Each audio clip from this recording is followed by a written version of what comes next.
Hello and welcome to episode 141 of Page One, the Writers Podcast. I'm Marco. I'm Tarek. And thanks for joining us on the podcast where we like to speak to writers of all kinds about their writing careers, find out how they got into the industry and try and get as many hints and tips from them as possible.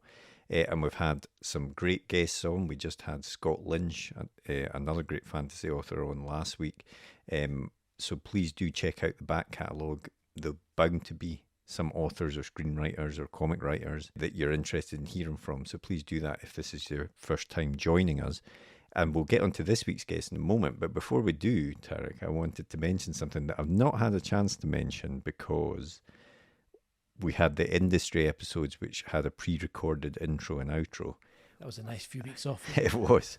But unfortunately, during that time, you, of course, were nominated for the Bloody Scotland Crime Debut of the Year, and you only went and bloody won it. I know, absolutely. I mean, it was an incredible shortlist that we're through to the final five, and I didn't think at all I had any chance of actually winning it. So it was fantastic. It was, always very nice to get nominated, but to actually win it was just wonderful. Yeah, well, as you say, it was a great shortlist you were up against. I've read some of the other books that you were up against, and always, as we've spoken to many guests on the podcast, brilliant to get that sort of recognition, I guess, from the industry. And it's I mean, the crime, I don't know about the other parts of the industry, but the crime writing side of it it's such a nice industry. Everyone's so nice and friendly. Everyone's really supportive, and you never feel like you're kind of pushing folk out the way. Everyone's always happy to kind of help build everyone else up, and it's a really nice, supportive kind of atmosphere, which is wonderful. Yeah. So if you haven't read Tarek's book, Welcome to Cooper, his award-winning book, then highly recommend you do that. But enough publicity for you, Tarek. Let's get on to this week's brilliant guest. And we're staying in the world of fantasy, of course. Yeah, this week we're chatting with Richard Swan, who, as Marco says, is another fantasy author. His fantasy books begin with The Justice of Kings and run on to The Tyranny of Faith, which is out next year, and Children of the Empire the year after that. And they're a really fantastic series of books. The first one is, Marco, you've read it, and it's absolutely fantastic. It's great. It's very sort of grounded fantasy and it draws on Richard's experience as a litigator, because this, the guy is a sort of justice, a kind of similar, I suppose, to sort of a Judge Dredd. He's walking about giving out the judgments. I mean, Judge Dredd in a fantasy world, that's like your perfect book right there. It's true. It's true. He's a bit nicer than Judge Dredd, I have to say. But it's a really good book. But also, it was really interesting speaking to Richard about how he came to get this published, because it was very much marketed as a debut. But in fact, he'd written a number of other books before it, including self-publishing some quite successfully, before this one came out. So it was really interesting just hearing about the approach that publishers take to that, and also seeing that, often people are sort of scared off of self-publishing because it's sort of like you've got one chance to be a debut, but clearly that's not the case. Yeah, totally. Yeah, I've often read that people are scared because if you do that, you blow your chance. But obviously for him, it's all to do with the marketing. And I guess maybe going from a sci-fi to a fantasy kind of genre, maybe that move helps kind of market him as a fresh voice or whatever. But it's a really interesting chat with someone who's kind of done it both ways, and it's a lot of fun. Yeah, so we'll get straight into it after another advert for our writer's notebook, and then we'll be back at the end of the podcast with a bit more chatting to let you know about next week's guest. But for now, on with the podcast. The blank page. To some, it's terrifying, an obstacle to overcome. But we prefer to think of it as an opportunity, a blank canvas to be filled with all of the adventures and characters in our head. So how to overcome that fear? Well, we all know the best advice for a writer is write. Seriously, get words on the page and more will follow. But what about later, when you start trying to pull those threads of what you've written together? What about the character you wrote about way back at the start? Who was she again? What was she carrying? And where did she leave the MacGuffin that she now really needs in the third act? Think about all those top thrillers you like to read, or that amazing drama you just watched. What did they all have in common? Structure and planning. As aspiring writers ourselves, we've tried many different methods to try and organise all the thoughts about the stories we want to tell. We've been there searching for a piece of scrap paper to note something down, or making a quick note on our phone in between meetings. Or sometimes we'll make a note in whatever notebook we're carrying, or a document on our laptop so we don't forget that great idea. Let's be honest, it can all be a bit messy and it's easy to lose track of everything. And that's when we realised it's not just the story that needs structure and planning, but the way we gather all of our thoughts about it as well. And so we made Page One. Page One is more than just another notebook.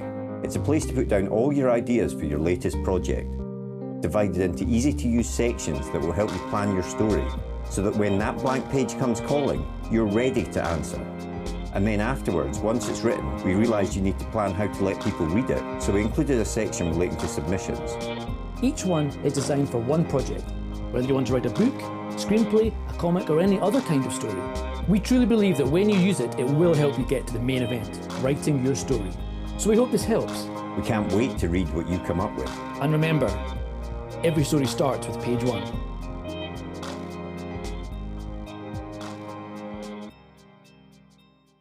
I always start the podcast with the same question, which is, did you always want to be a writer? Because I know you, like us, work in the law during as your day job. So was writing always an ambition of yours?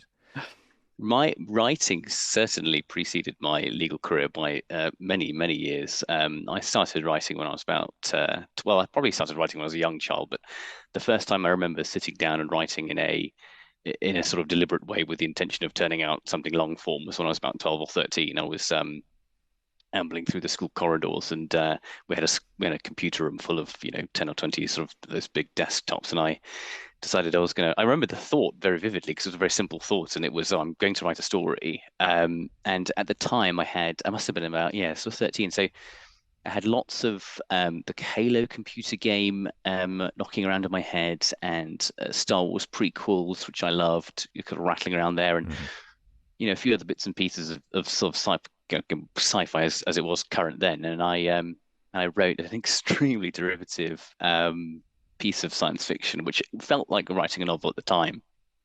But it was I still have it. It's only about 20,000 words. But that's a trilogy, so each book is probably even less than that, 8,000 or 9,000 words. So they really are short stories, but they felt like a novel at the time.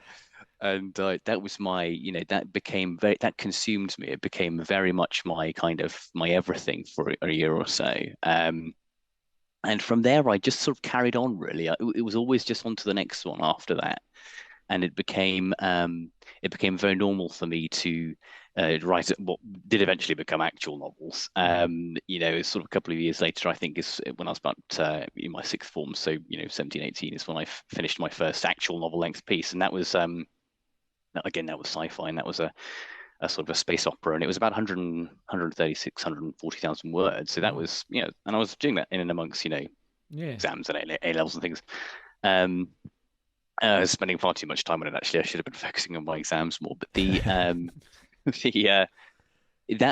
interestingly, that book sort of became the blueprint for how I approached fiction writing genuinely ever since. I mean, we're talking 15 or so years ago now. I'm 33 now, so that was when I was about 18. So and that structure, that word count, the kind of the story structure, sort of classic 3-act structure, and the multiple kind of third person point of view, which of course Justice of Kings is not, but lots of books that I wrote subsequent to that were the sort of more classic kind of multiple third person POV novels, and I really did use that as a blueprint for a long time afterwards. And I just kept writing, and so when I started my legal career as a litigator in London, in middle of 2010s, I just carried on with it, and it just became a hobby, and people were like, "Mike, what do you do? You write a book a year? What are you talking about?" And it's one of those things that sounds quite jarringly impressive when you sort of tell it to people, but of course for me it wasn't. I mean, you're both writers, it's a lot of it's just grind at the end of the day. It's just persistence, and I think it had just become something that I did. But when I look back at it, I think, oh God, I actually wrote about, I think Justice of Kings was about my 19th novel length piece that I'd written over the years. Wow. Many of those, just terrible. trunked books, but all important experience, of course. Yeah. And so that was kind of it. And the Justice of Kings, which of course got picked up by Orbit, was just another one. You know, it was just another one in a long line of novels that I've been writing for for a long time. But it just, it was a habit, it was a hobby, it was just, I guess part of my identity is a bit of a lame way of putting it, but that's kind of what it was. It was just a thing that I did. So yeah, that's kind of how it all started, really. Just a decision one day to write, and then it just carried on from there. I mean, getting into a habit of writing is quite an important thing to do, isn't it? Because a lot of people, especially when they're sort of starting out, wait for that inspiration to hit them, and sort of can put it off and say, "Oh, not feeling it today. I'll That's right. I'll wait, and I'm sure it'll hit me tomorrow or whatever." And that's the way you're sure never to finish a novel length piece. Exactly right. I think a friend said to me recently, supposedly Stephen King, I don't know whether it's apocryphal or not, but it was the muse will find you, but she better find you working. And I thought that was such a brilliant turn of phrase. And that's absolutely right, and I heard an old, the old writing wisdom that I heard was, I can't remember who said it, probably dozens of different writers over the years, but it was, you have to write 1 million words. The first 1 million words of practice, or, you've got to write 1 million words before you turn out anything decent, or blah, blah, blah, blah. And it was interesting because I did a little, after Justice got picked up, I did a little kind of writing retrospective, which I meant to sort of publish on my blog, but never got around to. So it's sort of sitting there somewhere. And it was absolutely an exercise in self-indulgence. It's only really interesting to me, but it was it charted the books that I'd written, broken down by kind of what I would like think of as phases of my writing, quote open quote career, close quote. And it set out the word counts and the sort of cumulative word count. And interestingly, it was almost exactly 1 million words that I'd written before Justice was purchased. And when I was in my mid-20s, I started self-publishing a few science fiction pieces on Kindle, which the apparatus was becoming pretty advanced at that point. I think it'd only been a thing or so for 5 or 6 years before I found out about it. And so I started self-publishing a few bits and pieces. And that fiction, I don't think is a million miles away in terms of quality from Justice of Kings. I wouldn't write it exactly the same way now, but when I read it back, which is quite rarely, I think, this is fine. This is pretty good, and it's not so far away from my current standard, and that was about half. So when I started doing that, I'd have written about 500,000 words at that time, and so then that took up the sort of the intervening 500,000 words before I got Justice published. And I went back to it because when Orbit bought Justice of Kings, I thought, I don't know if I want these kind of legacy self-published books kind of out and about, because if people go through my back catalogue and they find them and they think, it's not really up to scratch, I might just swear off Richard Swan as an author. And so I kind of went back to them with an eye toward re-editing them and kind of doing them, and apart from kind of changing the beginning of the first book and kind of taking out quite a few sex scenes, I don't know what I was.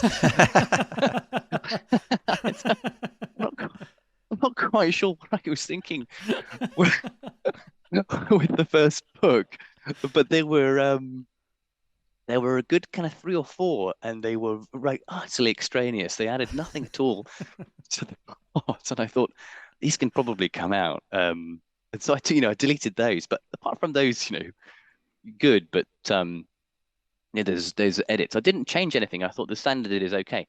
And so for me, I think it was about the 500,000 words where I kind of what I would consider where I hit my just sort of default narrative voice. So when I start writing, I kind of write the same voice now, almost irrespective of what I turn out.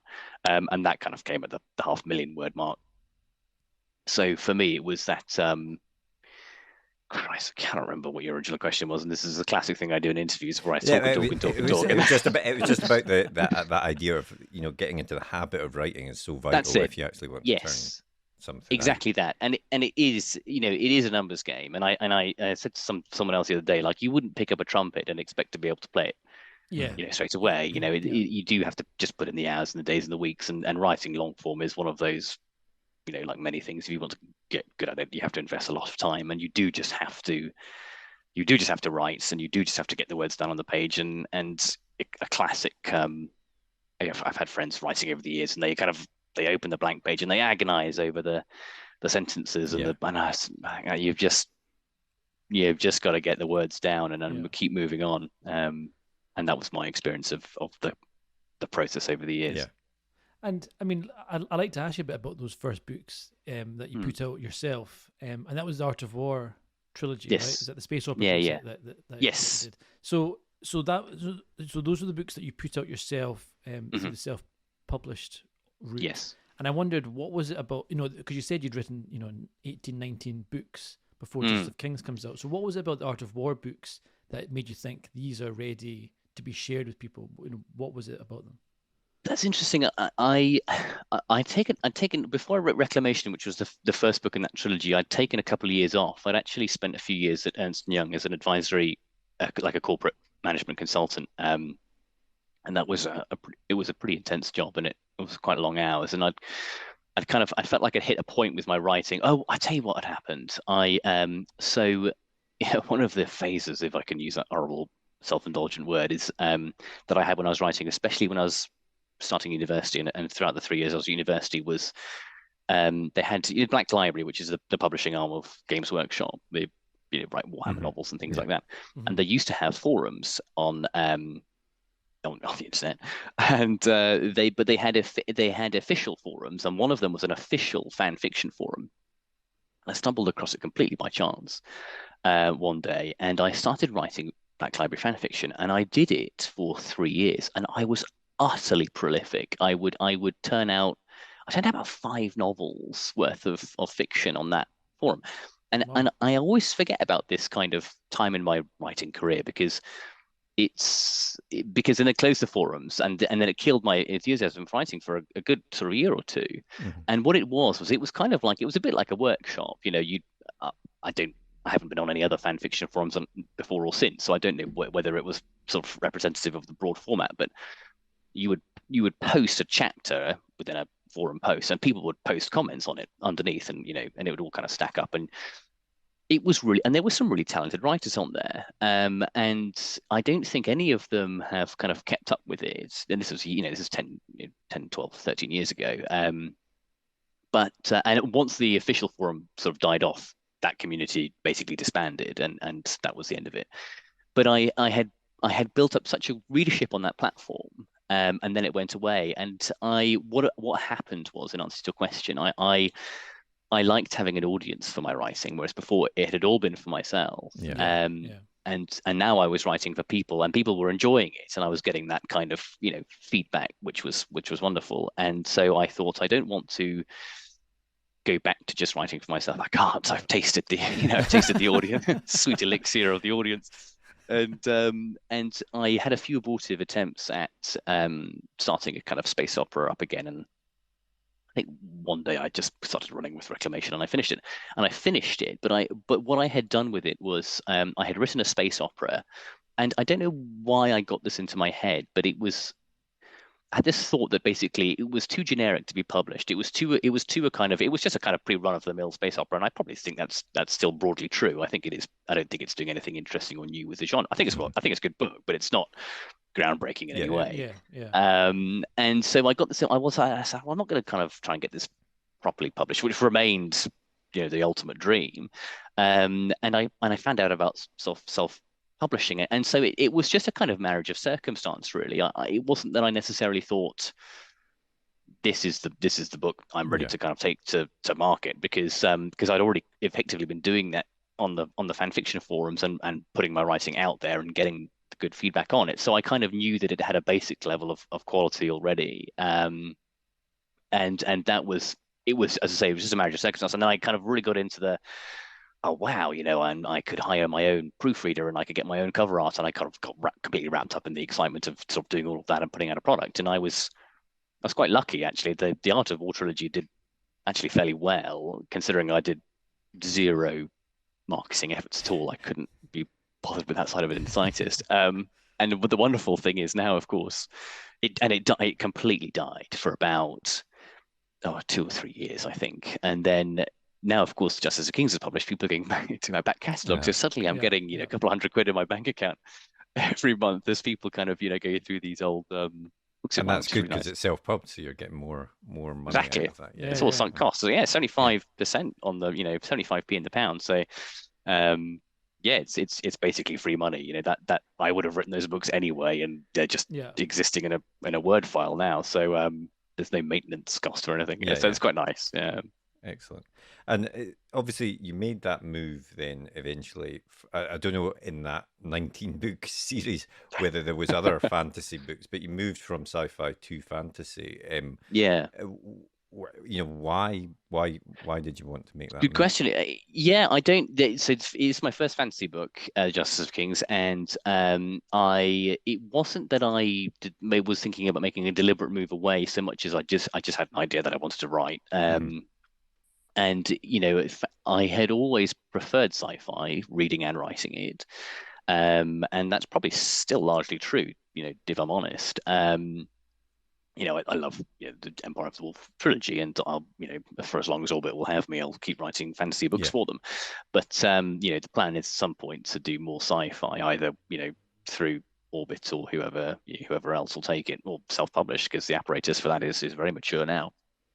Um, but it was I was in Exmoor in the south, I want to say southwest of England for a sort of really dreary February weekend, and it was this very striking kind of bleak landscape. And I wrote the Witch of Rill, which was the first chapter of Hmm. Justice of Kings.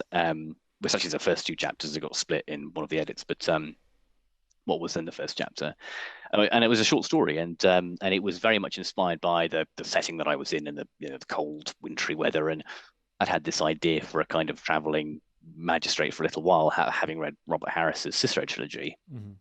and a few other bits and pieces in that vein of the Witcher video game, and something else, Eisenhorn, I think it was. And so I'd had these ideas, and I read this short story, and I pitched it. Well, a friend of mine was going absolutely gangbusters on short stories at the time, and I think he still writes them now. And he was like, "Oh, you should submit it to these markets." And one, I think, was called Podcastle, and there was a few others anyway. And I submitted it, and it got rejected, of course, which was great for me in the long run. But I was pretty annoyed at the time, and yeah, and so it just kind of, but I liked it. I liked the idea. I liked what I'd written. I liked being in that world, and I just kind of ran with it. I didn't have any kind of clear goal of right now I'm going to make a transition away into Hmm. fantasy, because I've always loved it, and I have read fantasy over the years. Usually the bigger. I'm a sort of Hmm. fair weather fantasy reader. I tend to read the bigger stuff. Not I'm trying to read my contemporaries now, but I um haven't over the last Yeah. decade or so. But it was really just I had the idea for the character of Von Volt, and the story kind of flowed from that more than anything else. So And yeah. and so when that then developed out into the longer form novel Mm. form for that, what was it about that one that you thought, you know what, I'm going to try and get an agent for this? I just finished it, and I just had a feeling about it that it was the best thing I'd written, and I think it is. So there's that. But I really liked it, and I have in my writing process. I'll finish a book, and then I'll kind of hate it for a little bit, and then I'll kind of revisit it for my. I had planned to self-publish it Hmm. ultimately, and I kind of was revisiting it for my edit, and I was going back through it, and I was like, actually, I do like this. I do think this is good. And a friend of mine, George, who he writes, he's a video game narrative designer, and so he's got a lot of writing experience, and I really value his opinion. And I said, what do you think of this? And he said, why don't you try and get it published? Try for 6 months, try and get an agent, and if you don't get anywhere with it, self-publishing will always be the option. That, Yeah. that, that option will never go away. And so I thought that was really good advice. And I get quite lazy as well. So when it comes to it's strange. My life has been fairly kind of I've worked hard over the years, but very few doors have been kind of closed to me, and it's made me quite complacent. And so, which is a very bad thing. This is a real character flaw.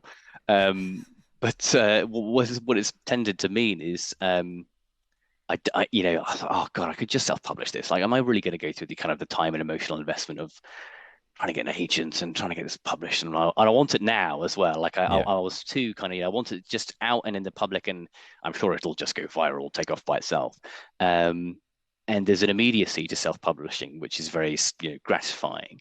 And traditional publication takes years and Yeah. many months and years. So anyway, it did, true to form, it absolutely sailed through the whole process. And Harry was, I think, the second agent I sort of queried, and he was like, "Yeah, I love it. I'd love to sign you," and albeit preempted it about a month later. Brilliant. So like, Fantastic. yeah, it was. No, people hate me when I say that, and I kind of, which is absolutely fair enough. And friends and sort of colleagues who have said, "Oh yes, this is my 10th book," or I've had 5 years of rejections, or whatever, blah blah blah. And so I don't tend to volunteer that story. I tend to wait till someone asks me. But to be fair, you've also, you'd also been writing for decades, Yes. and you'd written Yeah, like yeah. 19 books. So it wasn't like, I mean, I know what It's what that you're saying. overnight So success. overnight success, idea. yeah, exactly. Yes, But right. Yeah, it's yeah. overnight success has come after 15, 16 years, whatever, of writing. No, that's right. Yeah, half a no, million that's a words,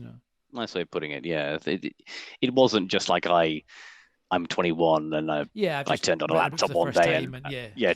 We've turned had some around of and it those was. guests on as well. We hate them. I Those hate those episodes guys. never go up. Yeah. Delete.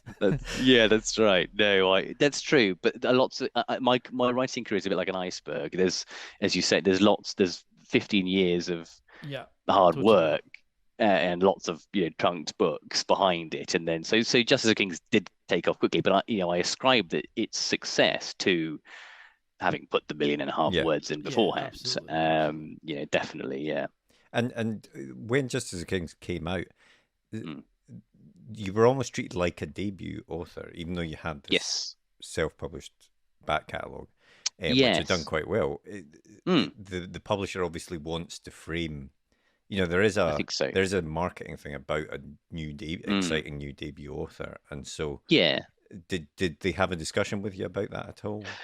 The self-published stuff didn't really come up. They knew I had written it because my agent knew I'd written it because I told him, and it formed part of the general pitch of me and my Yeah. work to the. They weren't pitching the self-published No. trilogy, but they were saying, this is a guy who's he's been around the houses type thing. I think there's obviously a distinction between self-published work and traditionally published work, and I think when people think of the word publishing, they tend to, we still associate that with traditional publication. And I'm not, obviously I've done both, so I can, speak to both. But Yeah. I don't denigrate, or disparage self-published work at all. I think, in terms of quality of prose, it's as good as anything else in the market. It's whether it's traditional publication has its own kind of view of commerciality and what fits and what doesn't, and it's really based on the individual preferences of editors and assistant editors and acquiring editors. So there's that whole thing. But I think I always wanted to be traditionally published, and I think a big part of that is, of course, there's an external validation to that process. You've got this experienced kind of book people saying, yes, this is a novel that is commercial in our definition of the sense, and this is good writing, and well done, handshake, you've made it, you're one of us now. And so there is a kind of, I want to be part of that club, and I want to kind of have that external validation, and of course get paid. We got paid very well for Justice of Kings, so there is that too. Whereas my self-published work, it probably pays well in the scheme of self-published work, but of course I couldn't live off it. It's pennies at the end of the day. So they pitched it as a debut, and I don't think I don't think the question of the Art of War trilogy counting towards my tally of official books ever was in prospect, and I don't know if I would have really wanted it to be either. Like, I was happy to be considered a debut. I was a pretty remain fairly unknown, but was and remain. They've all a bit have pushed the book hard, but there are still parts of the internet and the kind of general reader sphere that have just never heard of me in the book, which is of course to be expected. And so I don't think it was a question that ever really sort of came up, and I didn't push for it to be either. I don't think anything will happen with those books in an official sense. I think they'll just kind of continue to tick over quietly in the background. It's quite nice though, because I mean I've definitely read things online which is people, and it almost seems that they're trying to put people off going down the self-published route by saying, this is your one chance. If you go down this way, you'll be turned. Editors will be turned off by you, and you'll be, you've blown your chance. And it's nice to know that that's actually not always the case, and sometimes it doesn't matter. No, I don't think that factors into the thinking at all. If to be completely honest, I don't think an editor cares if you have a huge backlog of self-published work. What I think is happening in the market now is it's almost acting like a filter, like a quality filter. So God knows how many self-published books make it to market a year, but it's got to be in the tens of thousands, probably maybe even more than that globally. And the vast majority of those will make no money at all. That's just the nature of things because it's completely oversaturated.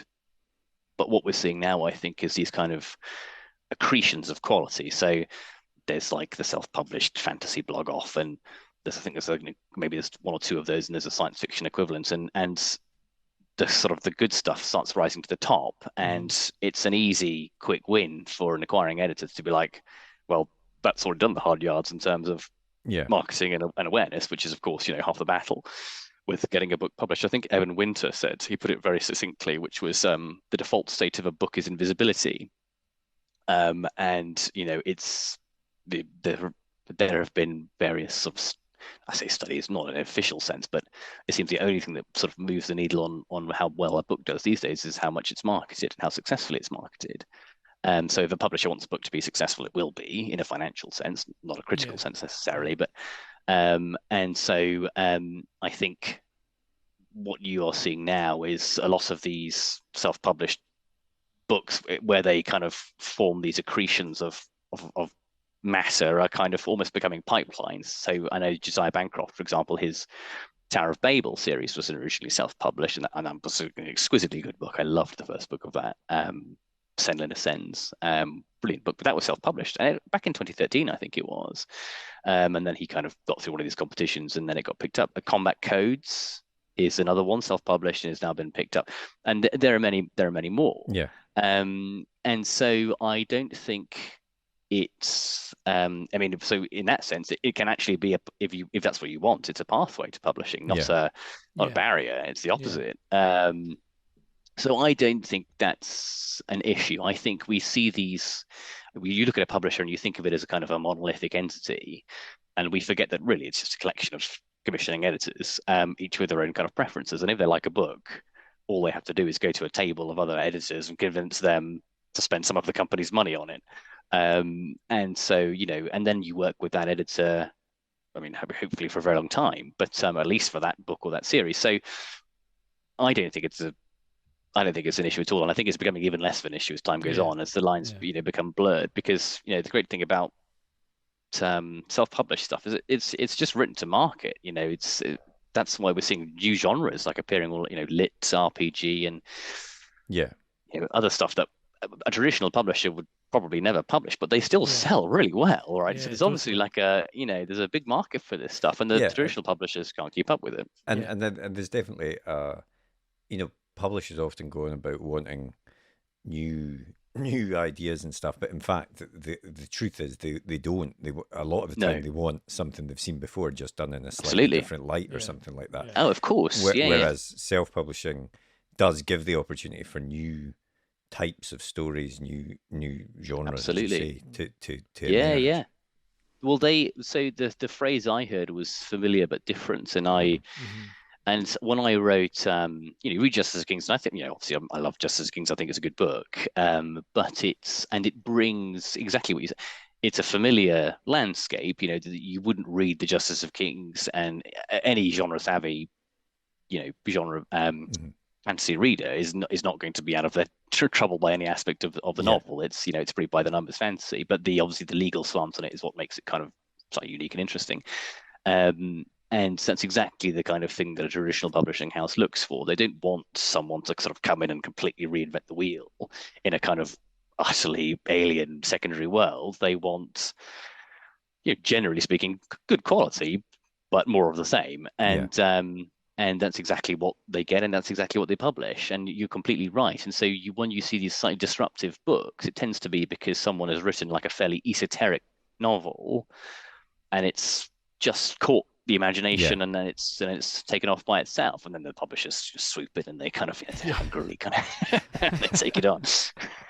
Oh, good. And I think Senlin Descends was like that. Senlin Descends, which has got to be one of my favorite books I've read in recent memory, is a beautifully written book. It's bizarre. It's a kind of I don't know if either of you have read it. Do you know the book I'm talking about? No, not read it. It's a book by an American guy called Josiah Bancroft, and it was self-published years ago, and Orbit picked it up, and it turned into a 4-book series. And what happened was he entered it into this competition. It's called a self-published fantasy blog off, which is essentially like, I'm not entirely sure how it works, but I think you do like a blog tour, and different blogs read and rate and judge books, and then it's they kind of fall, it's a bit like the World Cup, they fall away and then eventually one wins. And I think it either won that or it came second, but Orbit picks it up. And it's a book about Tower of Babel, and a guy and it's did you ever see the movie The Cell? Yes. Where they go into the psychopaths? It's got that kind of really sort of unsettling, liminal, difficult to place vibe to it. I think it's utterly brilliant. I thought it's just a genuinely really good book.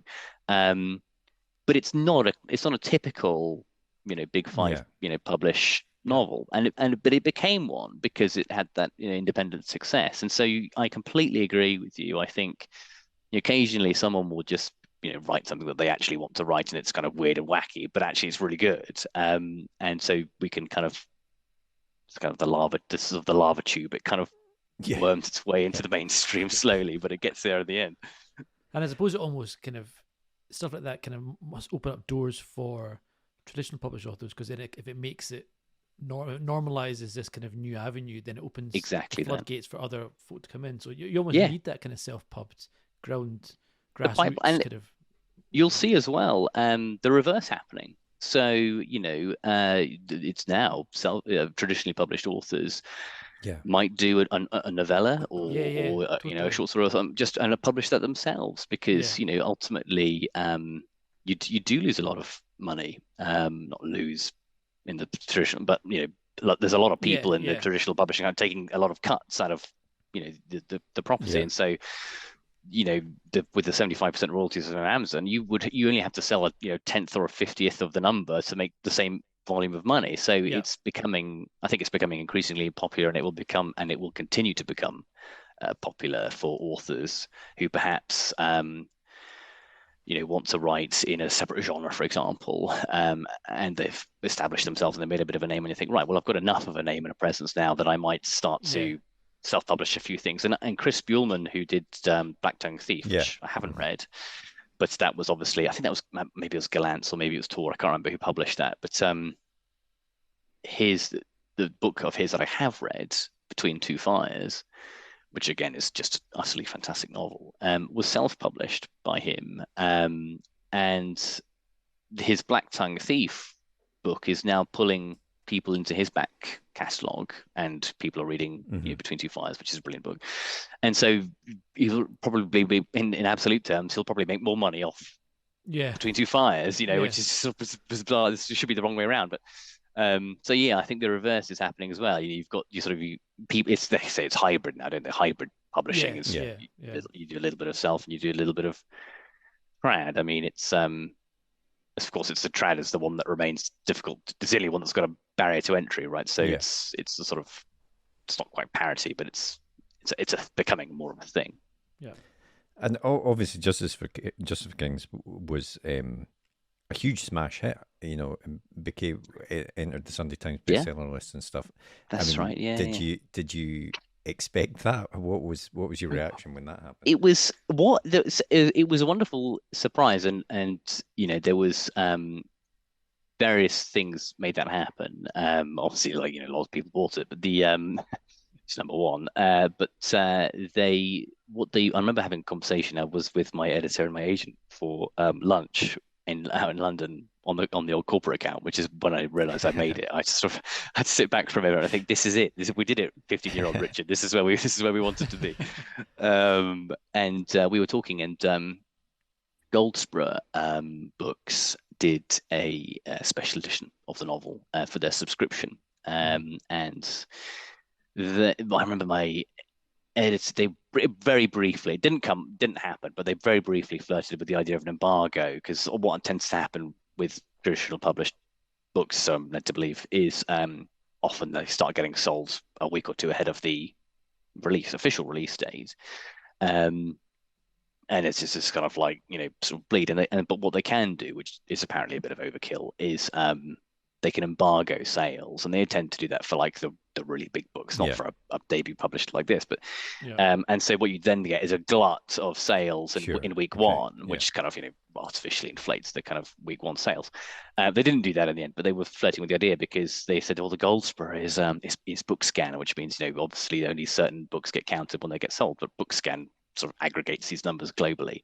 Now the Goldsborough counts towards book scan. We might be looking at, and it was February as well, which is not a kind of originally they'd wanted to publish it in April. February is a bit of the doldrums when it comes to publishing, so it's a quiet month anyway. But they were like, you didn't have to sell that many to get onto the Sunday Times list, in February. And in the end, it was like, I say only, I mean, it was a wonderfully large number. It was something like 2,500, I think, hardbacks. Which is a fantastic number.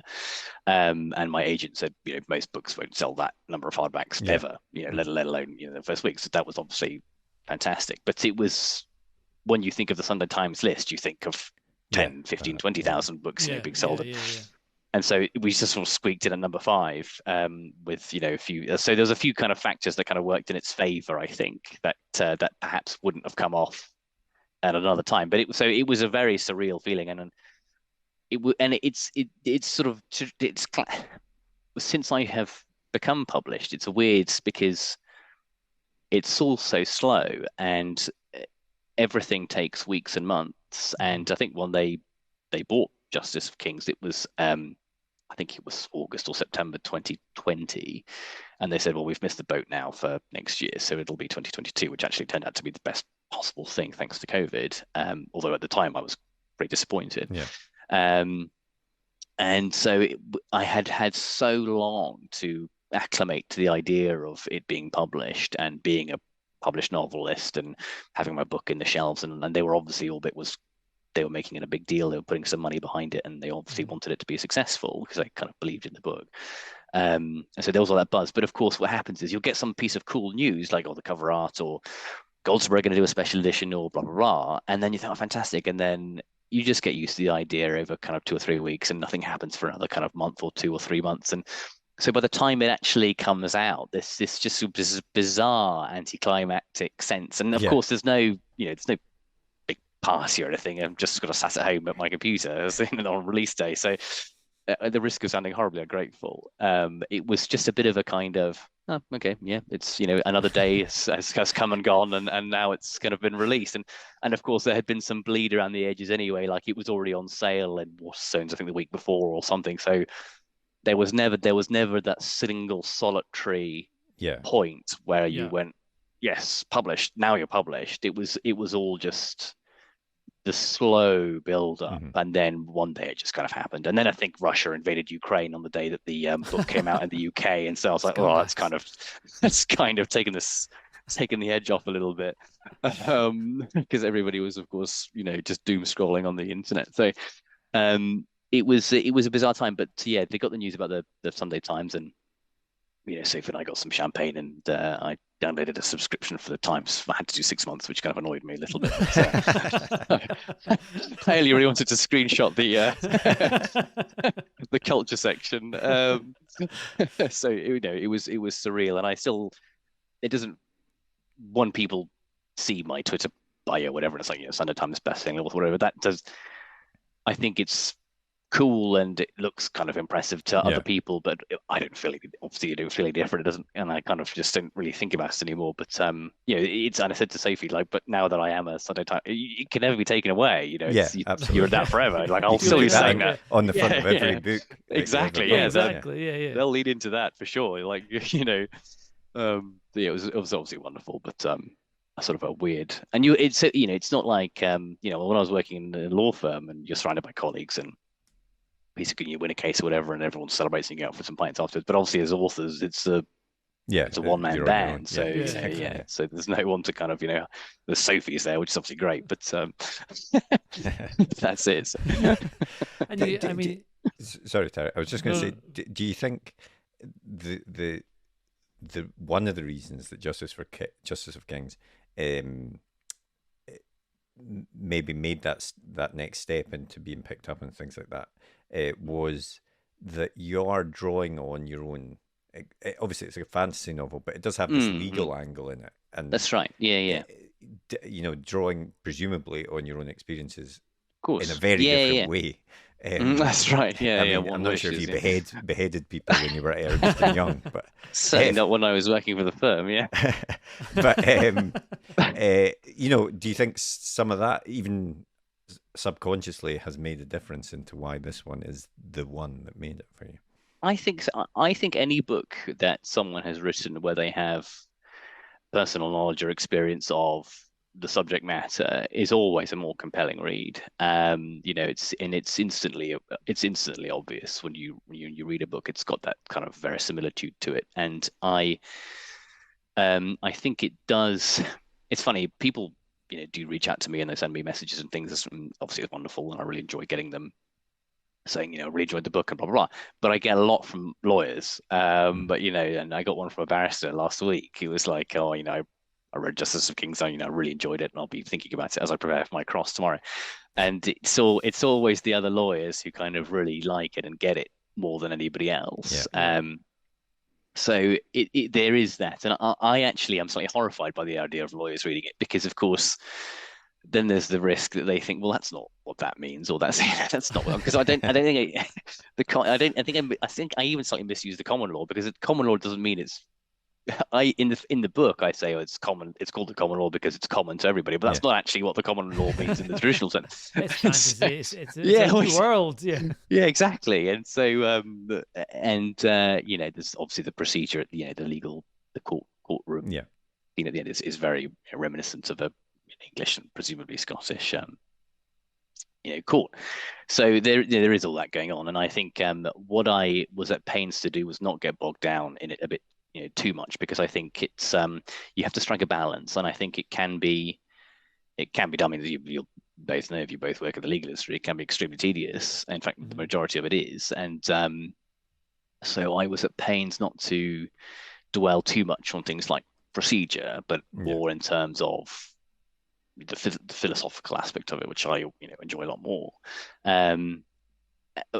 It's like trying to do that in an organic way. But I think when people read that you are a litigator, or in my case I don't do it anymore, right, full time, it almost like dials their brain a little, it colors their thinking, and they think, okay, this guy knows who's talking about. So it preconditions them to kind of enjoy and appreciate the novel in a slightly more in-depth way, because they know that. I mean, I'd like to think I know what I'm talking about, but so I think it does lend a little bit of credibility to it for sure. And modern fantasy books nowadays, I think they're almost going down a kind of more grounded feel, a kind of grim, gritty, less elves and dragons type thing. Is that why do you think that is? Why are we moving down this trend? I think so. It's really interesting. You read genre fiction from like the 90s, and you don't have to go that far back to really get fiction that dissociates itself from the realities of day to day in a very significant way. So I used to love reading kind of like 90s fiction, but now I find when I read it, and I don't do it very often. When I do, it's really lacking the kind of the examination of the human condition in a way that I would, in a grounded way that I would like to read. And I think it's a lot of the things are just ebbs and flows. And I think what will probably happen is in sort of 5 or 6 years we will have a return to high fantasy. We're kind of coming at the tail end of grimdark, and I've seen Justice of Kings described as grimdark, and I do disagree with that categorization, because not from a kind of it annoys me perspective, but I genuinely don't think it is. I think it's because I think grimdark fiction is fiction that delights in being like really Yes. horrible. Yeah.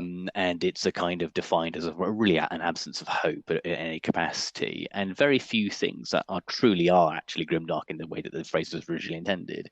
Mhm. I think it is, but it is dark, and it is grounded and it is gritty, and I think a lot of fantasy fiction authors now are just trying to sort of allegorize a lot, and I think Yeah. there's a lot to. I mean, we're in very fertile ground for allegory, and I it's something I've traditionally shied away from in my writing, but I really kind of lent into it in Empire of the Wolf trilogy, of which Justice of Kings is his first book, because I thought, you know what, there's nothing to be gained from being sort of tepid on these things. You know, if you're going to say something, just say it, because ultimately you can't be all things to all men, and you're going to annoy, or not everyone's going to like it. You're going to annoy somebody, so why not actually just say the things that you want to say? And so the allegory is fairly transparent, you know, throughout the trilogy at times, which is something I've never really done before. And I think it's, you know, a lot of writers who are kind of in a similar position are probably just reacting to, you know, we've had some pretty turbulent, you know, geopolitical years. And I think it's people are reacting to that in a way that, you know, literature has always done. You know, it's nothing new in that, but I think fantasy probably for a long time has been an escape for people, and now it's becoming more. We're going to use it as a tool and hold up a mirror to. I mean, you know, it is interesting because it comes, I suppose, at a time when there are more authoritarian figures. There is more of a divide between exactly rich and poor, and right. that is the fantasy. That is the traditional fantasy setting, isn't it? So I suppose Yeah, that is well, one of the quite. Yeah. reasons. Coming full circle. Yeah, Yeah, that's right. And you know, one of the reasons I love fantasy as a tool to do exactly that is because you can. I think it's better than contemporary literature as a means for allegory, because you can, if you think, well, if you take it sort of technologically and sociologically less developed society, excuse me. So what I did with the Justice of Kings was I thought, right, well, it's a kind of late medieval society with a few kind of anachronistic qualities to it, but I'm going to give it this very very advanced system of common law. Like, we're probably about 2 or 3 centuries removed from where it would actually have been at the time. And so that's the kind of the big quirk of the empire, is that they have this system. And what I love about the medieval setting and this kind of like less developed setting is you can really exaggerate the allegory. So you can say, well, you yeah, know, if these guys can do it, you know, if these guys have the idea and they're, you know, still making houses out of mud, you know, it just, you can really kind of lean into it in a way that you can't do so much. When you're writing contemporary fiction, you're just commentating on kind of, you're just doing a commentary. yeah. Whereas when you're doing it through the lens of a fantastical setting, you can exaggerate the features of the things that you want to draw attention to, and that's why I really like it as a medium. Yeah. So what's your process? What's your writing style? Do you do a lot of planning, or do you kind of just sit down and just pants it? No, I don't. I plan. I plan everything fairly meticulously, actually, and I always have done. And I don't think that's going to change in the near future. What I have is I've got Google Keep, which is just an app, and I have several kind of pinned kind of threads in that, and I add ideas to it over time. I'll usually have like 3 or 4 ideas, like big either novel ideas or series ideas, and then I add little bits and pieces. It could be like a flash of dialogue or a setting or you know, whatever.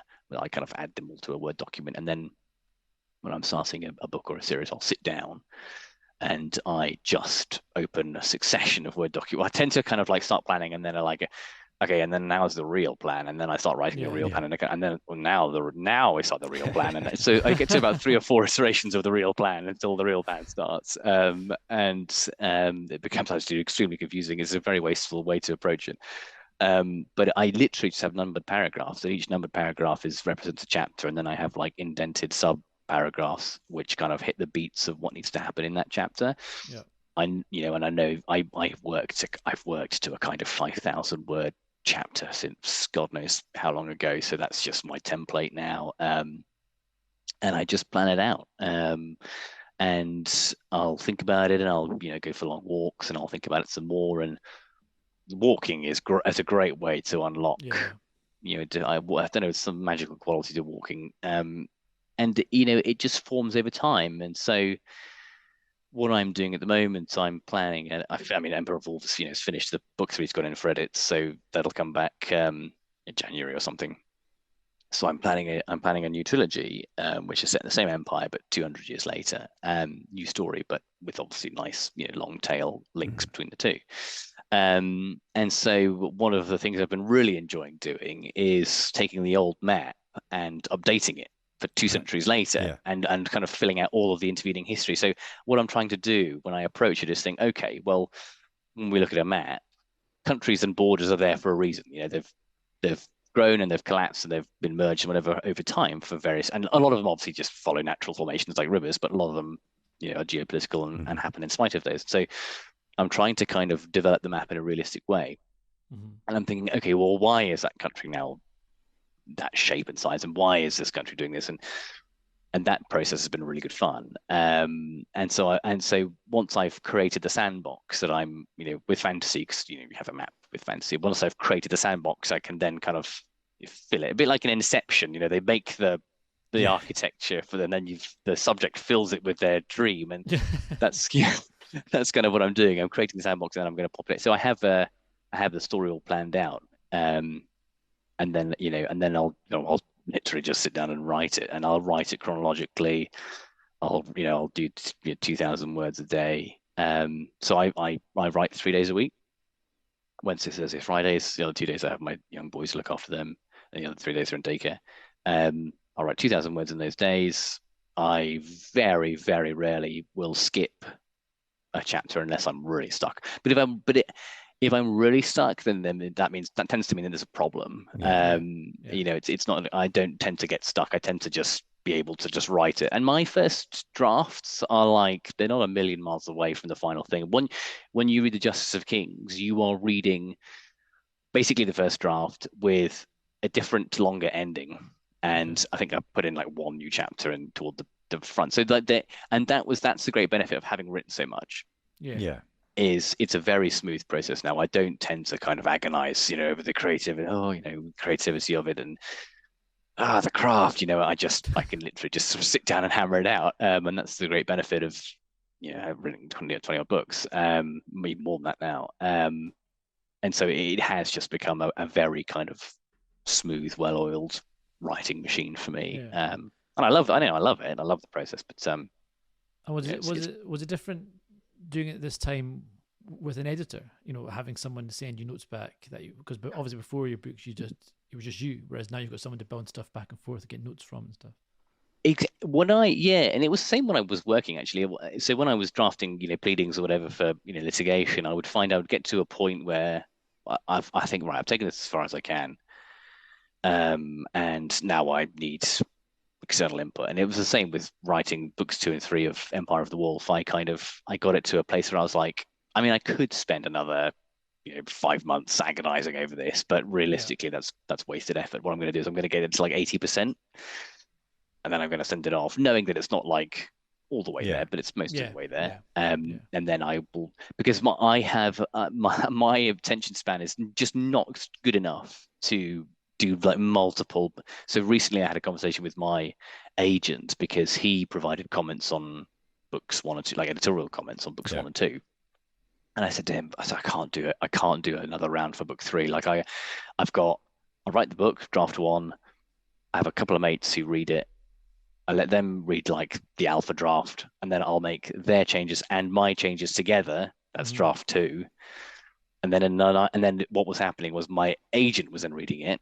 So then there was so that was the draft 3, and then my editors were reading it. So it was draft 4. So I was utterly sick of the book by the end, like utterly sick. And I said, one of these phases has got to go. In fact, it used to be one even more than that, because I would do me, then I would do the beta readers, and then I would do my agent, and then it would be the editor, and so me again. So it used to be too long. So I've tried to kind of really kind of streamline that process now, because a lot of it's just it's just wasted effort. Like you're spending too much time and effort for minimal. Yeah. I'm not a perfectionist when in my writing. Like the plot has to all hang together, but like I am not once Not the book every is word finished. needs to be in the right place. No, Yeah, yeah. exactly. And sometimes I'll finish a Perfect work. paragraph and I think, that's not my best work, but like it's fine. You know, It'll I know do. that my it'll do. Yeah, that's not to undiscerning readers. It's good. I know that my default prose is of an acceptable quality, so I don't agonize over it at all. Yeah. I've got friends and colleagues who absolutely do, and everyone's slightly different. So it is a different process, but it's useful knowing that there's that safety net for sure. And I do tend to be a little over reliant on the copy editor, because of course there's the editor, but then there's a copy editor as well. Yeah. And the first one I had was extremely thorough, and I found that a very frustrating process because I thought, this is not necessary. Like this is way too much detail. I think the one that really stuck in my craw was I don't know if you remember this, but in book one, Helena is she gets knocked out by a sword, and she wakes up in the sort of infirmary, and because it's a head injury and she's concussed, she's sick. She vomits into a bowl, and the line and the comment was, "You haven't established that there's a bowl in this scene." I thought, I don't need to do that. That is too much. and it was stuff like that, and it was all the way through. And I thought, never, I'm not doing this again. But of course, but there was some kind of cosmic justice, because then of course for book two, it was very hands off. I think there were like 4 comments in the whole thing, and I was like, well, now I'm picking up errors. Yeah. And I don't, so now I'm having to kind of doing your job for you guys. Come on. Yeah. Now I'm having to do the hard work again, and that's your job, doing the hard work. So it's certainly a balancing act, and it's everybody's human, right? It's these stuff always slips through, and it's always remarkable. I think about how many people read the Justice of Kings, a dozen, and stuff still slips through. Yeah. slip through the net. Like it's impossible. It's impossible to catch them all, like Pokemon. But yeah, no, it is different. But I've got a good working relationship with my editor. Editor was 2. It's always 2. This all bit works across the UK and the US, but the US editor is more of an eminence Greece. I don't really speak to them directly. All of my communications comes through James in London. But I've got a good working relationship with him, and he's very much like, it's your story. I strongly recommend that you listen to what I say, but you don't have to. And we haven't had any kind of big sticking points yet. And he's very upfront. I'm certain that my editor has had bad experiences with authors in the past, because he is the master at managing expectations. He will couch absolutely everything. Like, we're trying to pitch a new series. This one I was telling you about, the follow-on trilogy, which hasn't sold yet. Obviously we're contractually obliged to pitch to Orbit, and so James has had a look at it, and he said, yes, it's good. I like it. I like the idea, and I don't like this bit, but generally it's really great. And then he'll spend like a paragraph saying, but of course we haven't done a deal. And we may never do one, So, feel free to write it. I love it, but on the understanding that this may never be published by us.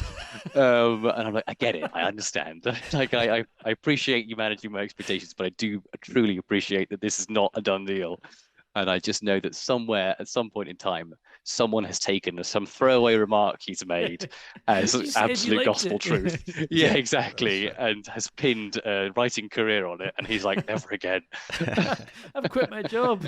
I need this book. Exactly that. So exactly the next book is out next year. Is it February next year? Yeah, Valentine's Day. Yeah, February. Yeah. Tyranny of Faith. Do you want to tell us quickly a little bit about that? Yeah, absolutely. Tyranny of Faith is obviously the direct sequel to the Justice of Kings, so it follows off almost. I mean, it's temporally and within the book terms, it's about 1-2 weeks removed, but I mean, it's pretty much, it could be the next chapter. So each book is very much the continuation of the previous one. It's one story told across 3 books. I really like the Tyranny of Faith. I think. And I don't say that about all my books, and I fully acknowledge that many of them are rubbish, but I think Tyranny of Faith is really good. I think people, it's a broadening of scope. It's my books follow your sort of your classic kind of Amon Hen, Helm's Deep, Pelennor Fields kind of escalatory kind of stakes, and so it is an escalation. I weirdly, I always think book twos tend to get short shrift they tend to be a bit maligned, book twos of trilogies. I actually think that my book twos are always my favorite in a given trilogy. The same with the Art of War, and I think it'll be the same with this one as well. Not to say book three is rubbish, but I think book two is my personal favorite. It's a broadening Empire of Strikes Back.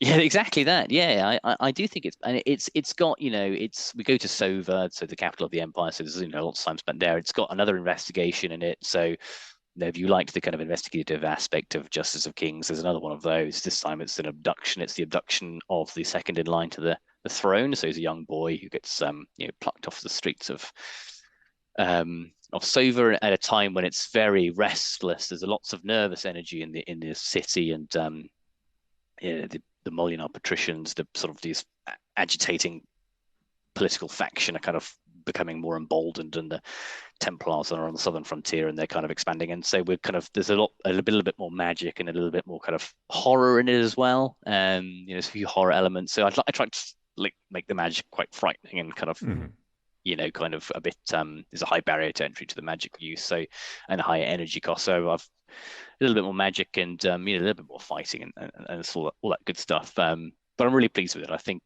people are going to like it. I'm just hoping that obviously you get a drop off in every book in a trilogy. You only keep about 2/3 to 3/4 of the readership through each one. So I'm hoping that enough people are pulled through to kind of really enjoy it. But yeah, it's out in February next year, Valentine's Day next year. So, and the cover is absolutely stunning as well. I think Martina Fatchkova has done a really wonderful job of that. So I think it's going to draw a lot of eyeballs, which is great. Nice. And was it harder or easier to write the second book? Now you've got this kind of established world set up. It's always much easier, because you're just book one is laying all the track, and then book two is just you're just carrying on, like the world is built, the characters are established. I'm still building the characters, and I do dedicate still like a lot of word count to kind of developing the characters in interesting ways in book two. But I know them. I know them. I know them better. I know what they're like, and so I don't have to consciously think about it as much.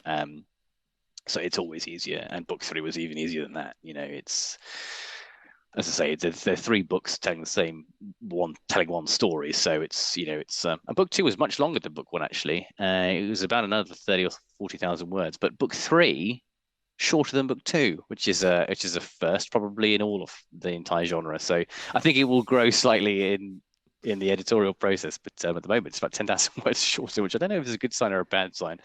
Well, it means I think that you know where you're going with it at least, which is not well, always the case. I like to think so. Yeah. No. Well, that's it. It doesn't suffer the book three blows by any stretch of the imagination, which is I do write quite taut books, but that's mainly because I don't like. It's interesting what you say there about the finding it easier as you go. I think that I'm guessing that is partly because of your real planning process, because we have spoken to other fantasy authors that have said that they find especially the middle book the hardest to write, because you kind of have boxed yourself in, if you like, in terms of what you can and can't do and things like that. And I'm certain that's right. I think they were slightly less on the planning side of things. So I wonder if that planning that you lay down in advance really helps you sort of absolutely does through the next books. It absolutely does. And I think when I don't plan of course I don't, I'm not like, I've not got some kind of Excel spreadsheet right now. This sentence is, it's obviously I'm just doing the broad strokes within each chapter, but I'm writing a contemporary novel now, a sort of crime novel set in Sydney in this kind of 3 months where I've got nothing to do. And I haven't planned it as much, and I'm really struggling, to get the words down on the page. And I'm keep finding myself going back to the plan and developing the plan. And I think when you do just kind of wing a novel, and and then you do, and what tends to if you're winging a trilogy, you tend, I think, to have an idea of how the whole thing ends. And you tend to have an idea of the first book, but I can absolutely see how people come unstuck in that kind of the doldrums of the middle book. But I always plan, and I think without a plan, I really slow down. I really grind to a halt. I like knowing where I'm going, and as soon as I don't, and people, it's all horses for courses. People have different processes, and I'm not disparaging the pantsers at all. It's just a different way of doing things. But I couldn't just. I think it's a very wasteful process as well. When I see people talking about the pantsing, which is a lot. I think I'm outnumbered. I don't think many people, well, certainly many people don't confess to being a planner. Maybe it's not cool. But people like to think, oh, it's sort of very debonair and dashing to, I just winged a novel. You have that creative ability just to sit down and just. Yeah, exactly. Yeah. I'm sure lots of them are lying about it. Yeah. I don't think it's true for a lot of them, but when I see, I won't name any names, but I've seen authors talk about their writing processes on social media, and they're just like, oh yeah, and then I'll write like 500,000 words, and then I'll cut out 300,000 of those, and I'll write. And I'm thinking, well, what are you doing? You're just deleting books and I end up with one. Yeah, that's it. And I think it's such a wasteful process. And I'll write a book, the first draft, and it's pretty much there. Like, and then I edit it obviously, but you're there. Yeah. And so I think, and if you write and you work very quickly, it's less of a problem, of course. But I think it can be a very wasteful process, certainly. And you write yourself into all kinds of corners as well. Like a few times, I've kind of winged. I ended up having to backtrack on a major plot of book 2 because I'd really just got stuck with it, like completely stuck in a dead end, and I was hating writing it. And I hate deleting, but the corollary of being a planner, and certainly being me, is I hate deleting stuff. Mm-hmm. So I have a real aversion to cutting word count out once it's down on the page. But I had to take out about 7,000 or 8,000 words, and it absolutely killed me because it's such a reduction in effort. Like that's that's a week or 2 weeks of work just completely wasted, which isn't true, but that's how I see it. And so I think it feels like it's a baffling and bizarre process to me. I'm not entirely sure that everybody who says that they are a pantser actually is one in the truest sense of the word, but maybe I'll leave it there. And would you ever want to write something outside a book form, a graphic novel or a screenplay, perhaps? I would love to, is the short answer. I read not a huge number of graphic novels or comics or whatever you want to call them. I do read some, and I take a massive amount of inspiration from them. And I read a series a few years ago called Prophet, and it was published by Image Comics. And it was wonderfully just obscure, opaque, and impenetrable, and baffling. And it was the artwork was gorgeous. But the conceit of it was, I think it was a series in the 90s, and then this was a continuation that was set like 10,000 years later. But a guy wakes up on Earth 10,000 years after, whatever it was, and it's all changed, and he has to make this journey. And I highly recommend it. And it unfolds over kind of 5 of these collections, and it's just a wonderful. It's a kind of like, if you ever read any of the Ian Banks book novels or the culture novels, or you're both Scottish, so presumably you absolutely have. And they, or Ian MacLeod, Ken MacLeod, sorry. But it's got that kind of just weird quality to it. It's wonderful. I really love it. I love the artwork. I love everything about it. I'm struggling to describe it because it defies explanation. But I had an idea. I've written the book. It's sitting on my hard drive. I don't know what to do with it yet. It's about a space. It sounds very pulpy, but it's not. It's about a space fighter pilot. He was in this kind of 20-year war, and now exists in this kind of hermitage on an alien world that was ravaged by a military virus that's forced the population to become itinerant to avoid these kind of what they call the plague winds. So the trade winds that kind of circle around the world. Carry the virus, and so the aliens have to constantly move to avoid the virus. Okay. Those who survive, and so he's a human diplomat to this planet, but of course they don't really want a diplomat, so he just kind of exists in this hermitage.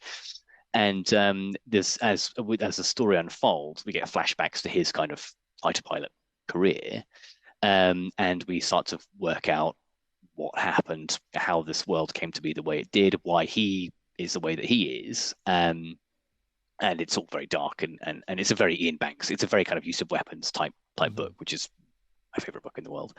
It's my homage to Ian Banks. He's my favorite author, if that wasn't clear, by the way. And so, but I think that story would work wonderfully in graphic novel form, because it's all, vistas Visual. of these alien landscapes. It's very, and the fighter jet. So I'm toying. God knows how I would even begin to go about this, but I am toying with that idea. So the answer is yes, but it's still so early in my writing career. I have so many ideas and things competing for limited time and brain space. I have to kind of allocate carefully how I approach. But I'd love to get into that as well, because I think there's some such cool stuff out there. Excellent.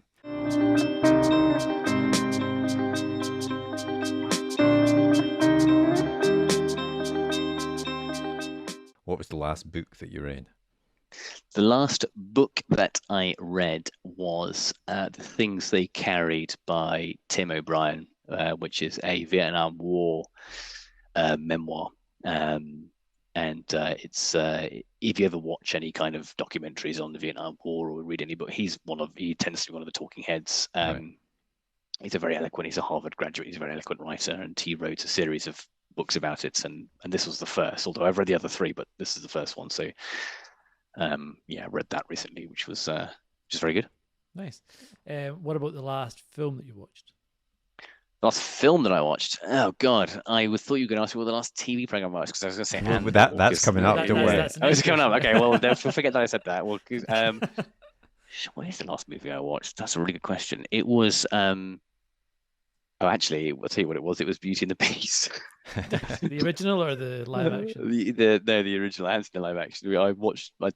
My boys watch a Disney film on the days that they're at home in the afternoon. I tried to keep them focused on a few, one or two movies, not a day. I mean, a sort of a smaller pool of movies. I don't like the idea of them watching endless, different programs every day. Like when I was growing up, I had A New Hope on VHS, which I must have watched about 100 times, and that was, you had about 3 or 4 VHSs, of which that was one. And so I don't like the idea of my boys just having unlimited Netflix and Disney Plus. I try and kind of keep them focused on the classics. So it was like Buzz Lightyear was one, and we watched Beauty and the Beast again the other day. So I watch way more kids' movies than I do grown-up movies. And so, what is the last TV show that you watched? It's Andor. I'm watching the Star Wars program Andor, which I think is absolutely brilliant. It is amazing. It's truly it's almost excellent, not like Star Wars, which in a way is. I think that's why it's good. Yeah. I think I was crushed by how bad Kenobi was. Yes. And we've spoke before about that show. Really, really bad. Very, very bad. No direction. Just obviously, just no idea what they were doing with it at all. Yeah. And I loved the prequels. I know that they're much maligned, but they were so important to me when I was growing up. And so and I'm aware of their faults, of course, but I love them as nostalgia and anything else. And so I was so excited for Kenobi, and I was trying not to get too excited because I thought The Mandalorian was very meh, and I didn't watch Boba Fett at all. And so I thought and I thought the sequels are a bit rubbish as well. So I was looking forward to some kind of good old prequels nostalgia, and I thought they just absolutely destroyed it. I thought it was so cack-handed, the whole thing. And Andor, Tony Gilroy wrote Andor. So if you ever saw the movie Michael Clayton, which is a fantastic movie, I love Michael Clayton. It's a brilliant film, and you can it's the same style of writing, and the reason everything is so good. That no characters, no actors who are off their game. Like everyone is just, and it's got that wonderful the verisimilitude to the dialogue. It sounds like what people would talk like, and I think it's just such a. I could talk about it for a long time, but I won't. But I've not watched it, so I'm very excited. I've heard nothing but it's a really nice return to form for the Star Wars. It's the direction I think they should really try and go. If they're wanting to tell more stories in that universe, it's definitely move away from the Skywalker clan. Yeah, and it's a much open more army. Oh, grounded, definitely. gritty story that's more interesting. Well, I thought with the sorry, I don't know how much time you have. I That's thought fine. with the sequels, so because if I was to write the sequels, and I only know the main stuff. Haven't read any of the books, so Yeah. I don't know the expanded universe at all. But to my mind, when you write if you're writing the sequels, I think right. Well, so they blew up the Death Star, or Death Star 2, whatever, in Return of the Jedi, right? But you would have the remnants of the Empire, like everywhere, right? You'd have entire fleets of Star Destroyers and Yeah, everything. yeah. So I would have thought that they would have basically the sequels would have been reforming the Jedi as kind of international peacekeeping force. So you'd have had some, people being trained up in that, and then you'd have been going after and destroying and rebuilding the Galactic Republic and going after and destroying the old. And that was a very rich seam, I thought, to kind of mine. And then they just kind of thought, we're going to see A New Hope again, actually. Yeah, Yeah. You should jump straight to having a ready-made bad guys, and but just a crap version of it, and they didn't get any better after that. So no. I was very disappointed. But Andor is excellent. Awesome. It's really, really very good. So something to look forward to. Well, the very, very last thing we always do is a super quick fire either or, and I always say there's no right answer here apart from one. But we'll start off with sci-fi or fantasy. Oh God, I mean, I want to say sci-fi. I feel like I should say fantasy, but no, for me it's sci-fi. Nice. TV or cinema? Cinema. Night owl or early bird? Unfortunately, early bird. I don't want to be, but we're up at 5:30 with the boys every morning. Yeah. Music or no music when you're writing? Music. Never used to, but now I always have it on. Okay, and I'm going to go for audiobook or ebook. Oh, I don't really do either. But I will say audiobook. Sorry, I'm laughing because Tarek is desperate to get people to say ebook, and he changes it up: real book, ebook, audiobook, ebook. We used to have real book. And no or one ebook, picks ebook. Everyone picked real book because ebook. Everyone's like, "Oh, it smells. I love smelling the paper," because they're weirdos. And then I was like, "Okay, well, we'll make it audiobook or ebook." And folk now still pick audiobook, so ebook's just this. Love in the corner. Before we moved to Sydney, I bought a Kindle because I thought, well, we're going to be moving around a lot in Sydney, and I won't have a big shelf space for anything for loads of books. So I bought a Kindle, and I just found, even with the supposedly, technology, whatever it was, I was still just waking up in the morning with extremely dry eyes, and it was like staring at a laptop screen for like the last half an hour of the day. Yeah. And so I went back to paper, and I don't have anything against audiobooks at all. And there's that whole very strange Twitter debate about whether listening to an audiobook is reading, which I find actually reading. Yeah. It's absolutely bizarre. What people will talk about on Twitter, but I just don't really do it. I don't have the time to do it. I think which is weird because it takes longer to read a book, but I feel like reading a book in the evening is something I have already built into my routine, whereas I wouldn't lie in bed and listen to an audiobook, and then I have nowhere else to sort of fit it, which sounds a ridiculous thing to say because it's not like every minute of my day is accounted for, but I never find the time for them, which is really bad because I'm paying Audible $15 a month for the privilege of not using it. Next time you're watching some kind of kids movie, just slip a earpod. I should, shouldn't I? Yeah, I should. Yeah. Oh, I have to listen to this now.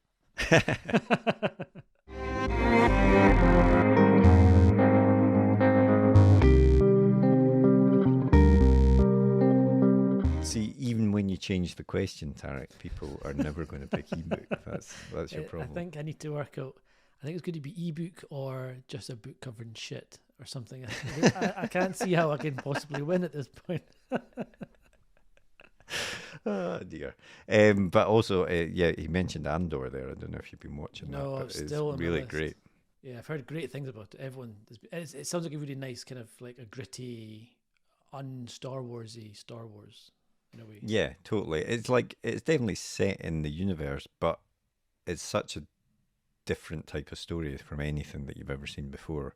Even things like The Mandalorian are still very much Star Wars. Especially that got more Star Warsy as it went along, I felt, by the end of it. Whereas this is very, it could be any sort of grounded sci-fi type stuff going on. So it's really worth watching. But anyway, thanks to Richard for coming on to the podcast. I thought it was interesting as well what he said about how he got onto the Sunday Times bestseller that was list, interesting, which is wasn't obviously an achievement, but it's interesting that when your book is released and what it's up against and stuff obviously makes a difference in all of that sort of thing. But yeah, it's knowing that it's. I think I'd always thought it was you need to sell millions and hundreds of thousands of books. It was only the top of the top that got into the top 10 bestseller list. But actually, there's ways that you can still get onto it if with a bit of luck and timing, etc. There's other factors at play other than just pure sales, I suppose. And once you get onto that list, it must be such a massive boost in terms of exposure and readers, etc. And you can have that on your cover from Sunday Times bestseller. Yeah, absolutely. Fantastic. Brilliant. Like I say, it's still a massive achievement. Oh, it is. But absolutely. it was interesting just hearing how it happened for him. But thanks to Richard for coming on. And obviously you can grab The Justice of Kings in your local bookshop, or we'll put a link in the podcast description. And obviously the second book is coming out in February, so really looking forward to that one. Yeah. And we've got another great guest next week. Yeah, next week we're chatting with Kirsty Eyre, who has written a number of comedy books, which went down very well. Her initial book, Cowgirl, won the Comedy Women in Print Award, and since then she's written as Ginger Jones, and she's food-based pun novels. Yes, the first one, which is You Had Me at Halloumi, and then next year is What the Focaccia, which I'm very much enjoying these. Yeah, I know. We chat to her a bit about that and about possible future titles as well next week. So yeah, it was a fun chat. So please do tune in for that one.